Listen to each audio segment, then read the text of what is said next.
नमस्ते, माझे नाव स्वानंदी विजय बाबर आहे। आज मी तुम्हाला एक प्रयोग करून दाखवणार आहे। त्या प्रयोगाचे नाव आहे तरंगणे व बुडणे, विरघळणे व न विरघळणे। आपण आता पहिल्यांदा विरघळणे हे करूयात। आता मी साखर टाकलेली आहे। साखर ही विरघळत आहे, म्हणजे साखर हा विरघळणारा पदार्थ आहे। आता मी हळद टाकते।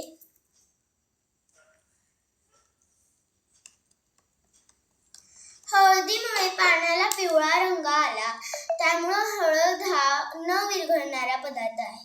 आता मी मीठ टाकते।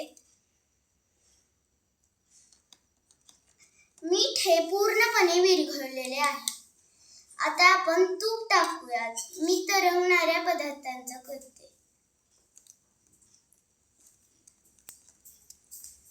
तूप हे वरती तरंगत आहे, कारण तूप हे पाण्यापेक्षा हलके असते। आता मी तेल टाकते।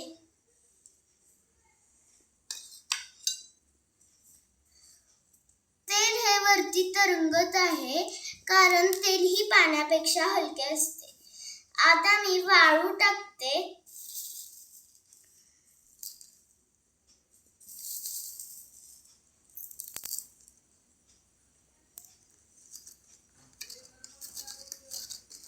तर वाळू विरघळत नाही, कारण वाळू पाण्यापेक्षा जड असते, त्यामुळे वाळू पाण्याच्या तळाशी जाऊन बसते।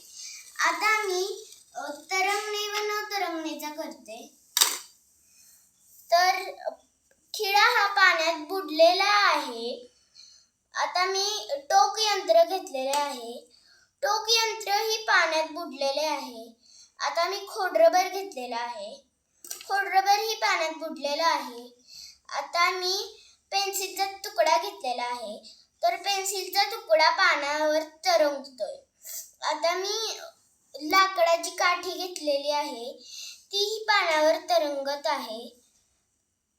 पान हे पाण्यावर तरंगत आहे। आता मी हा खडू टाकते। तर खडू हा पाण्याच्या तळाशी जाऊन बसलाय, कारण खडू हा पाण्यापेक्षा जड आहे।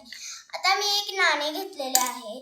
तर नाणे ही पाण्याच्या तळाशी जाऊन बसलेले आहे, त्यामुळे कारण नाणे ही पाण्यापेक्षा जड असते। धन्यवाद।